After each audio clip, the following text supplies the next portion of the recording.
সকল শ্রী রাধাকৃষ্ণ ভক্তবৃন্দকে স্বাগত আমাদের ইউটিউব চ্যানেলে। আশা করি শ্রীজির কৃপায় ভালোই আছেন। তো এখনো পর্যন্ত আমরা জেনেছিলাম গীতাজির দ্বিতীয় অধ্যায়ে শ্লোক 50 পর্যন্ত। আর আজকের ভিডিওর মাধ্যমে আমরা জানব গীতাজির দ্বিতীয় অধ্যায় সাংখ্যযোগের শ্লোক 51 থেকে 56 ও তার অর্থ সম্পর্কে। তো শ্রীজির চরণধুলি নিয়ে শুরু করা যাক আজকের ভিডিও। শ্লোক নম্বর 51।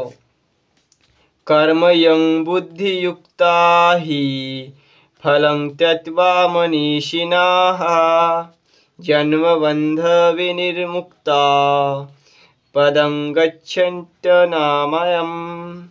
শ্লোকটির অর্থ: মনীষীগণ ভগবানের সেবায় যুক্ত হয়ে জড়জগতের সমস্ত কর্মজাত ফল থেকে মুক্ত হন। এভাবে তারা জন্ম ও মৃত্যুর বন্ধন থেকে মুক্ত হয়ে সমস্ত দুঃখ দুর্দশার থেকে মুক্ত অবস্থা লাভ করেন। পরবর্তী শ্লোক, শ্লোক নম্বর 52।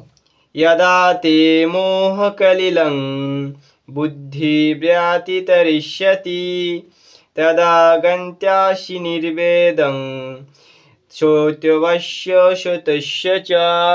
শ্লোকটির অর্থ: শ্রী ভগবান বললেন, যখন তোমার বুদ্ধি মোহরূপ গভীর অরণ্যকে সম্পূর্ণ অতিক্রম করবে, এখন তুমি সকল প্রকার জড়জাগতিক বস্তু ও শ্রেত ও শ্রোতব্য সব কিছুর প্রতি নিষ্পৃহ হয়ে যাবে।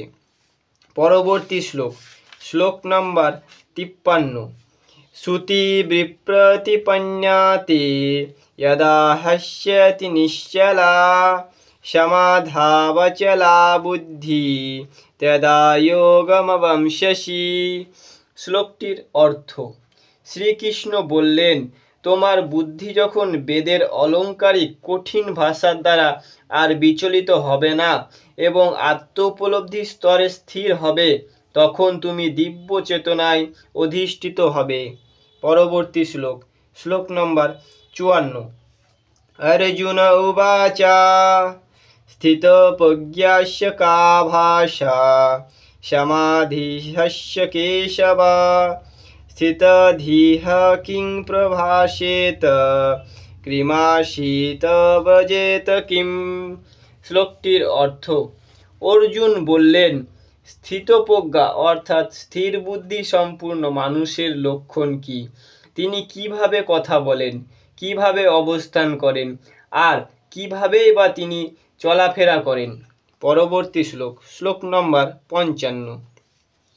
শ্রী ভগবানুবাচ প্রজাহাতি যদা কামান সর্বান পার্থ মনোগতান আত্মন্যবাত্মনা তুষ্ট স্থিতপ্রজ্ঞস্তদুচ্যতে।